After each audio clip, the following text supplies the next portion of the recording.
Hello students, in previous video lecture we discussed about properties and we have completed three properties. Number first mass, number two length and number three density. मी आता तुम्हाला 11वीच्या बेसिसवरती डेन्सिटीचा जो point होता त्याच्यावरती question सुद्धा विचारलेला होता, त्याचं answer देण्याचा तुम्ही प्रयत्न करावा. काही लोकांनी दिले, अजूनही काही लोक देत आहेत, प्रयत्न करावा. ठीक आहे. आता आपल्याला नेक्स्ट प्रॉपर्टी बघायची आहे व्हॉल्यूम. व्हॉल्यूम, मास झाली, लेंथ झाली, डेन्सिटी झाली, तीन प्रॉपर्टी झाली. आता चौथी प्रॉपर्टी बघायची आपल्याला व्हॉल्यूम. तर व्हॉल्यूम म्हणजे बघा अमाऊंट ऑफ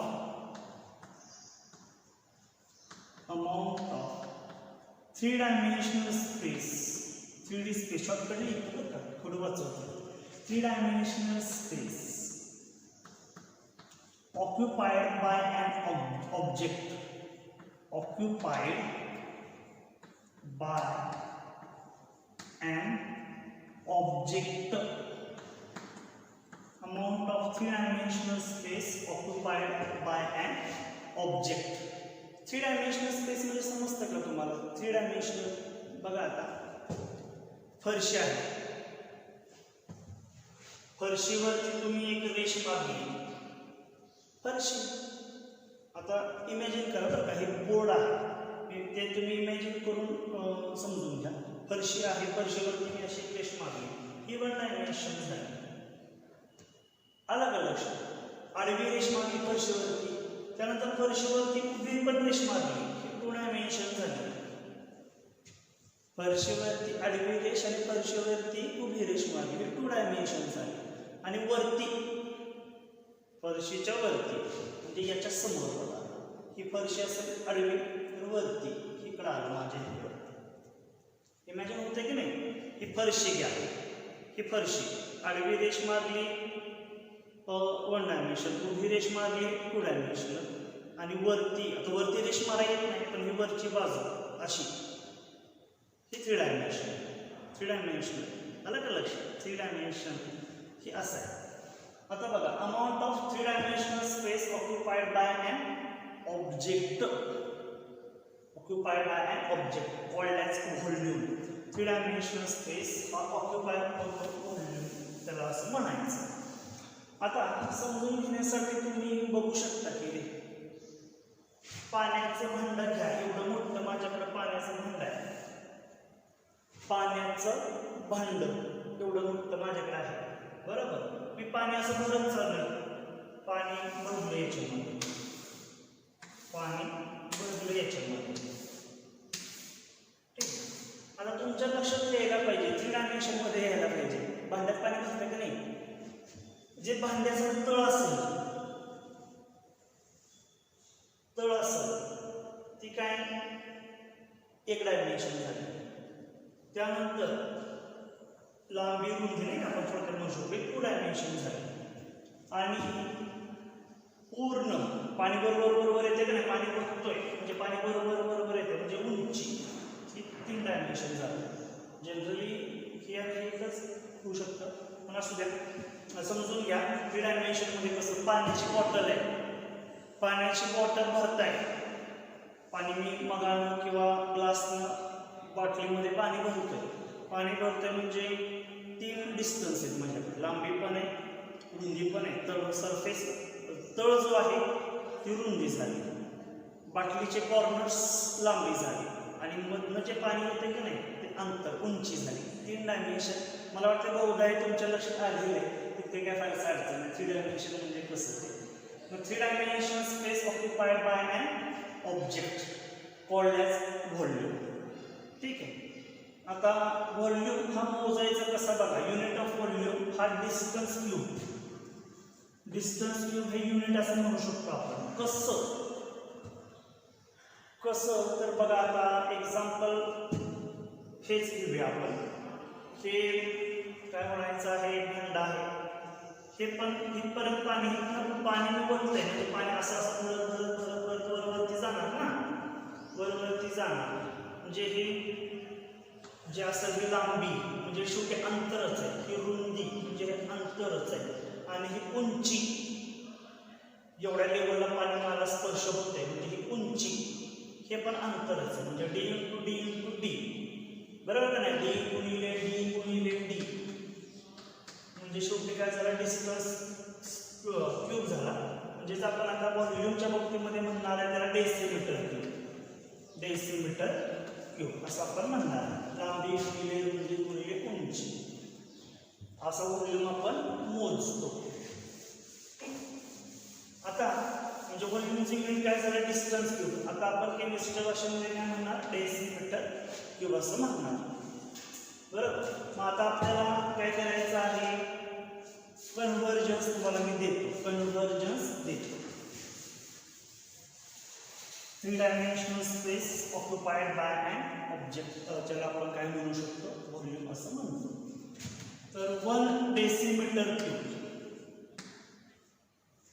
बरोबर. 1 डेसिमीटर क्यूबलाच आपण कॉमन भाषेमध्ये आपण काय म्हणतो लिटर म्हणतो, पण केमिस्ट्रीच्या भाषेमध्ये आता डेसिमीटर क्यूब म्हणायचं बरं का. म्हणजे हे 1 लिटर म्हणजेच 1 DM क्यूब असं आहे. जसं मी काल तुम्हाला सांगितलेलं होतं बऱ्यापैकी, काल म्हणजे लास्ट व्हिडिओ लेक्चरला 1 लिटर बरोबर किती असते 1000 ml असते. हे आपण शिकलो की नाही. 1 लिटर बरोबर 1000 ml असते. तसं 1 डेसिमीटर क्यूब बरोबर 1000 सेंटीमीटर क्यूब असते. 1 डेसिमीटर क्यूब बरोबर 1000 सेंटीमीटर क्यूब असते. 1 लिटर म्हणजेच 1 DM क्यूब आहे. 1 लिटरला 1000 ml असते म्हणजेच 1 DM क्यूबला 1000 सेंटीमीटर क्यूब असते. आपण केमिस्ट्रीच्या भाषेमध्ये हे वापरायचं आहे. ml लिटर जर न्यूमरिकलमध्ये असेल तर ते ml वापरा लिटर वापरा, पण 99% केसेसमध्ये आपल्याला डेसिमीटर क्यूब आणि सेंटीमीटर क्यूब हेच टर्म वापरावे लागतात. म्हणजे हे कन्व्हर्जन आपण करून तुम्हाला आत्ताच देऊ, ठीक आहे. तर 11वीच्या लेवलला हे लागणार. तर हे झाली व्हॉल्यूमची concept. 3 dimensional space, amount of 3 dimensional space occupied by an object. 3 dimensional लक्षात आलं का नाही, लांबी रुंदी आणि उंची. फरशीवरती लांबी ही रुंदी आणि समोर उंची. जसं ही फरशी असेल लांबी रुंदी आणि उंची. 3 डायमेन्शन झाले ना, 3 दिशा आल्या ना. या पद्धतीनं हे आहे करायचं आपल्याला कन्सेप्टचा अर्थ आहे. याच्यानंतर ही झाली चौथी प्रॉपर्टी. याच्यानंतर एक शेवटची प्रॉपर्टी आहे टेम्परेचर. आता टेम्परेचर बघत असताना असं आपण म्हणतोय की बाबा आज तापमान कमी आहे, आज तापमान जास्त आहे, 25 डिग्री होतं, 26 डिग्री होतं, 42 डिग्री होतं. नक्की काय टेम्परेचरची डेफिनेशन काय किंवा कन्सेप्ट काय आपल्याला सांगता येईल. आज तापमान 20 डिग्री होतं आपण एक डे टू डे लाईफमध्ये म्हणतो, पण नक्की 20 डिग्री म्हणजे डिग्री म्हणजे काय, 0 डिग्री म्हणजे काय आहे, कसं सेल्सिअसनं शोधलेलं मान्य आहे की हे 20 डिग्री म्हणजे टेम्परेचर नक्की कसं ते 20 काय आहे, बरोबर. असा पण होतो 20 आहे, 45 आहे, 0 म्हणजे काय, डिग्री ऑफ हॉटनेस और coldness is called as temperature. Degree of hotness or coldness is called as temperature. Degree of hotness or coldness is called as temperature. म्हणजे लक्षात आलं 45 डिग्री म्हणजे हॉट, इथे 45 म्हणजे हॉटनेस, 0 डिग्री म्हणजे कोल्डनेस. असं एक समजून घेऊया आपण समजण्यासाठी. 45 डिग्री म्हणजे हॉटनेस आणि 0 डिग्री म्हणजे कोल्डनेस. आलं का. हॉटनेस आणि कोल्डनेस मोजणारी गोष्ट म्हणजे तापमान, गरमपणा आणि थंडपणा मोजणारी गोष्ट म्हणजे तापमान. कडक आहे. म्हणून आपण म्हणतो आज तापमान 45 डिग्री आहे, आज तापमान 26 डिग्री आहे, आज तापमान 10 डिग्री आहे. बरोबर. या पद्धतीने हॉटनेस आणि कोल्डनेस मोजणारी गोष्ट म्हणजे तापमान. डिग्री ऑफ हॉटनेस और coldness measured in quantity called as temperature. लक्षात आले का? टेम्परेचरची कन्सेप्ट बघा, अतिशय साधी, सिंपल आणि सरळ कन्सेप्ट आहे. कोणाची? टेम्परेचरची. डिग्री ऑफ हॉटनेस आणि कोल्डनेस मोजणारी गोष्ट म्हणजे तापमान. ठीक. आता याचे कन्व्हर्जन्स बघूया आपण. SI युनिटमध्ये ऑलरेडी बघितलेलं होतं. SI युनिटमध्ये ऑलरेडी आपण कन्व्हर्जन्स सांगितलेलं होतं. बघा, मी तुम्हाला आठवत आहे का? तर टेम्परेचर हे कशात मोजलं जातं? Degree Celsius. Degree Celsius. आता मी पूर्ण ह्याच्यात लिहितो तुम्हाला. आता प्रायमरी स्टेजमध्ये तुम्ही आहात, त्याला असं आपण म्हणतो ना 0 डिग्री सेल्सिअस. म्हणजे एक्झाम्पल मी लिहिलं. डिग्री सेल्सिअस किंवा टेम्परेचर केल्व्हिनमध्ये मेजर केलं जातं. सर्वप्रथम हॉटनेस कोल्डनेस ज्या माणसानं मोजला त्या माणसाचं त्याला एक नाव दिलंय, आपण म्हणतो सेल्सिअस. म्हणजे त्या माणसाचं माणूस म्हणजे छोटे माणूस होता तो सायंटिस्ट, शास्त्रज्ञाचं नाव आहे आणि म्हणून ते आपण वापरतो डे टू डे लाईफला. 25 डिग्री सेल्सिअस. आलं का लक्षात? हॉटनेस कोल्डनेस जे काय आहे ते अगोदर सेल्सिअस या शास्त्रज्ञाने मोजले आणि म्हणून त्याचं इथं नाव पण आपण दिले. ठीक आहे. आणि त्याच्यानंतर केल्विन स्केल पण आला. सेल्सिअसच्या नंतर केल्विन स्केल आला. आणि कन्व्हर्जन करत असताना काय किती मिळवायचं आहे? डिग्री सेल्सिअसचं कन्व्हर्जन केल्विनमध्ये करत असताना आठवतंय का? 273.15 मिळवायचे. 273.15 मिळवायचे. फॉर एक्झाम्पल, माझ्याकडं 25 डिग्री सेल्सिअस आहे, त्याचं रूपांतर मला केल्विनमध्ये करायचं आहे. मी काय करणार? 25 किती मिळवायचं डिग्रीमध्ये? 273.15 मिळवायचं. मिळवूया. 273.15 मिळवूया. 25 अधिक 273.15 किती? 298.15 येणार का नाही? 298.15 येणार. या पद्धतीनं की जर तुम्ही 50 टाकलं तर 50 अधिक 273.15 मिळवायचे एवढं नक्की. ठीक. मग हे झालं डिग्री सेल्सिअस आणि केल्विनचं कन्व्हर्जन. याच्यानंतर अजून एक कन्व्हर्जन आहे तुमच्या सगळ्याचं, फॅरेनहाइट.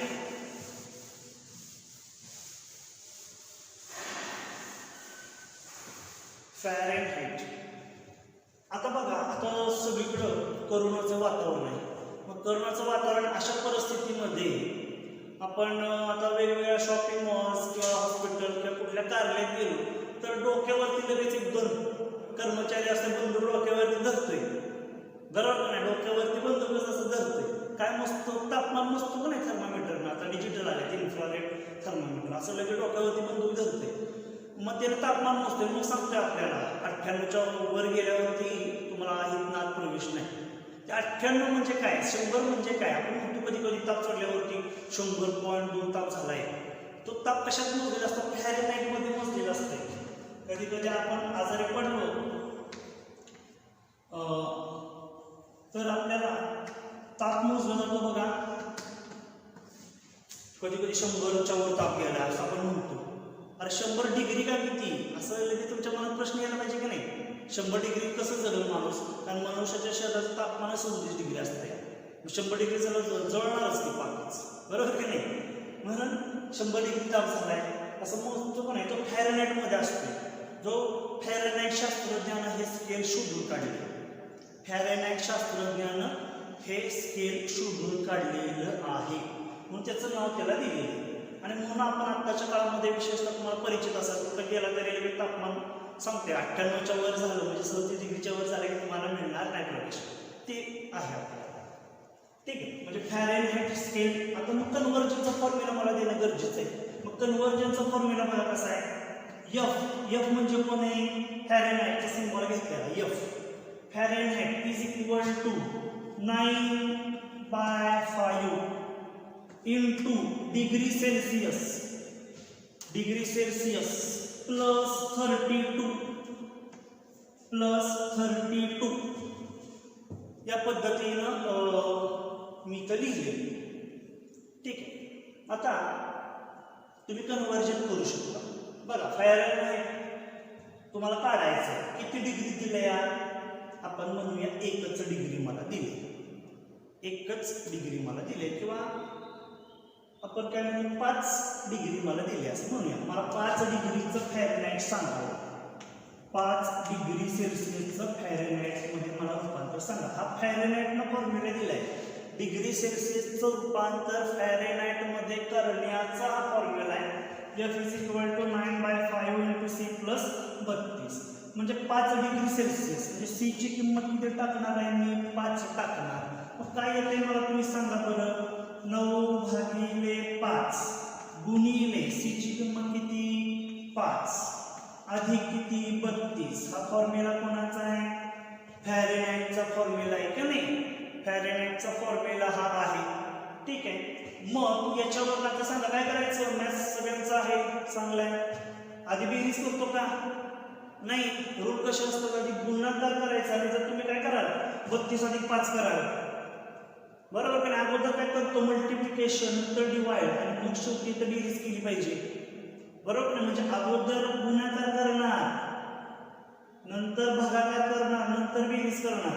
आता उलट कराल 32 अधिक 5 कराल आणि त्याला गुणिले 9/5 कराल, असं नसतंय, बरोबर? म्हणजे आता आपण करूया 1 बाय 1. 9 गुणिले 5 किती झालं? 45. 45 भागिले किती? 5. आणि हे अधिक 32 आहे तसं लिहिलं, अधिक 32 आहे तसं लिहिलं. कसं झालं का? आता काय केलं पाहिजे मला? 45/5 गुणाकार नंतर भागाकार करायचा आहे. 45/5 म्हणजे किती झालं? 9 झालं नाही का? 9×5=45. 9 झालं. अधिक किती? 32. आणि मग बेरीज करायची. 32 आणि 9 किती झालं? 41. 41 फॅरनहाइट. F ची किंमत किती झाली? 41. म्हणजे 5 डिग्री तुमच्याकडे असेल तर किती मिळालं? 41 फॅरनहाइट. 41 फॅरनहाइट तुम्हाला मिळालं. कशाला का? कसा फॉर्म्युला आहे? F = 9/5 × C + 32. C किती? 5 टाकली. 32 अधिक 5 करायचं नाही, अगोदर गुणाकार नंतर भागाकार नंतर बेरीज. आता इथं गुणाकार केला. 9 गुणिले 5 45 भागिले 5 अधिक 32. पुन्हा 9×5=45 अधिक 32. 41 उत्तर मला मिळालं. त्या पद्धतीनं तुम्ही काय करू शकता? डिग्री सेल्सिअसचं रूपांतर फॅरनहाइटमध्ये करू शकता. तुम्हाला हा फॉर्म्युला येणं गरजेचंच आहे. हा फॉर्म्युला येणं गरजेचं आहे. आलं लक्षात? हा फॉर्म्युला शोधला तुम्ही फॅरनहाइट, हा शोधला म्हणजे हाच का फॉर्म्युला. हे शोधण्यासाठी त्याला फार मोठं कष्ट 4 वर्ष करावं लागले. त्यावेळेला त्याला हा सुचला, सापडला.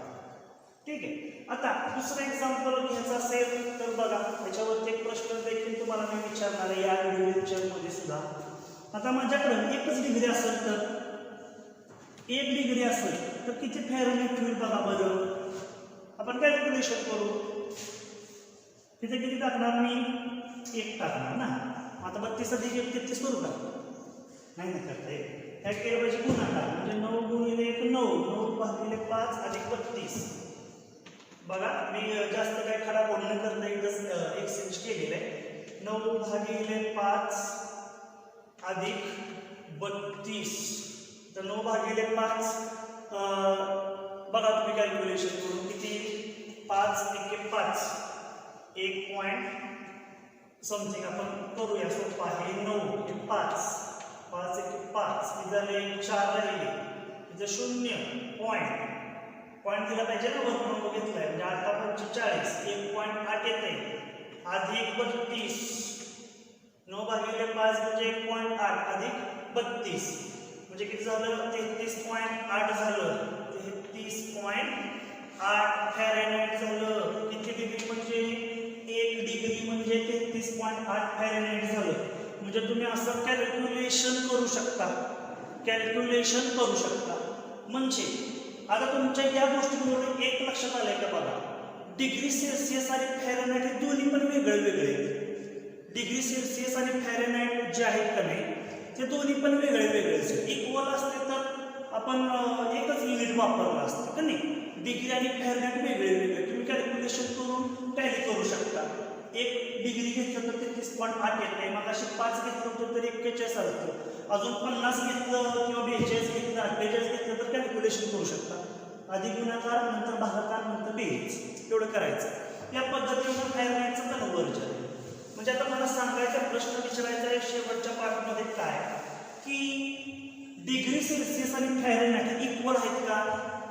अजिबात नाही. म्हणजे मी असं जाहीरपणे म्हणू शकतोय का बाबा 1 डिग्री बरोबर 1 फॅरनहाइट असं मी जाहीरपणे म्हणू शकतोय का? नाही म्हणू शकत. कारण डिग्री वेगळं आणि फॅरनहाइट वेगळं. म्हणजे मला असं म्हणता येतच नाही. मॅट एंड कंडिशन असं म्हणू शकत नाही कारण हे वेगळं आहे. बरोबर. कारण 1 डिग्री बरोबर आत्ताच आपण काढलंय. मला माहिती आहे किती फॅरनहाइट आहे 33.8 आहे. म्हणजे लांब डिफरन्स आहे. तुमचे 1 डिग्री म्हणजे 33.8 फॅरनहाइट. हे इक्वल आहे का? नाही. पण 2 डिग्री बरोबर मी 2 फॅरनहाइट म्हणायचं का? नाही म्हणू शकता. तुम्ही कॅल्क्युलेशन करा. नाही म्हणता येत. कारण की 9 गुणिले 2 18 18 भागिले 5 अधिक 32 उत्तर 2 येईल का? नाही येऊ शकत. 18 भागिले 5 म्हणजे 5 3 15 बरोबर ना. 3 पॉईंटच्या समथिंग काहीतरी येणार आणि 32 आणि 35 पॉईंट समथिंग येणार. म्हणजे तुम्ही 2 डिग्री बरोबर 2 फॅरनहाइट नाही म्हणू शकत. पण 100 डिग्री बरोबर 100 फॅरनहाइट म्हणू शकतो का मी? बघा बरं. 100 डिग्री बरोबर 100 फॅरनहाइट म्हणू शकतो का? 100 गुणिले 9 900 900 भागिले 5 अधिक 32 म्हणजे तरी पण 100 येऊ शकत नाही. म्हणजे डिग्री आणि फॅरनहाइट वेगळं आहे. म्हणजे वेगळंच राहणार नाही. 100 डिग्री बरोबर 100 फॅरनहाइट नाही म्हणू शकत. 200 डिग्री बरोबर 200 फॅरनहाइट नाही म्हणू शकत. कारण की फॅरनहाइट स्केल वेगळं आणि डिग्रीचं स्केल वेगळं. हे टोटल डिफरंट आहे. कारण मान्य झालं का नाही तुम्ही टॅली करा. 1 डिग्रीपासून किती तुमच्या मनात येईल तो नंबर घ्या आणि बघा इक्वल येते का?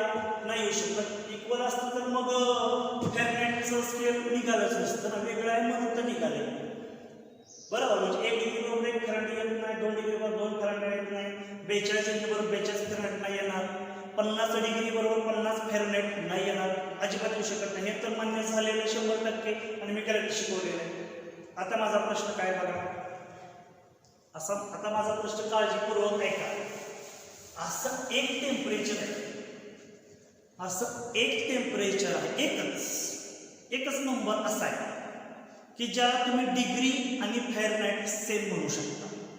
असं एक नंबर आहे. असं एक तापमान आहे. ते कुठलं ते तुम्ही शोधायचं. असं कुठलं तापमान आहे की ज्या तापमानाला डिग्री बरोबर फॅरनहाइट असं माझं यायला पाहिजे. डिग्री बरोबर फॅरनहाइट याचा अर्थ काय? मी डिग्री सेल्सिअस 1 डिग्री टाकलं तर माझं उत्तर 1 फॅरनहाइट यायला पाहिजे. पण इथे टाकलं नाही. पण एका टेम्परेचरला येणार. मी 2 डिग्रीचं टाकलं तर माझं उत्तर 2 फॅरनहाइट यायला पाहिजे. म्हणजे मी असं काय वेळा म्हणू शकणार ना 2 डिग्री बरोबर 2 फॅरनहाइट म्हणजे मॅचिंग व्हायला पाहिजे. आणि होते का? अजिबात होत नाही. हे पण म्हणते बरं का. पण एका तापमानाला होतं. इथं जो तापमान तुम्ही ते तापमान कुठलेही शोधायचं. ते तापमान तुम्ही टाकलं. फॉर एक्झाम्पल असं म्हणा ते तापमान समजा 415 असं आपण खडा टाकूया.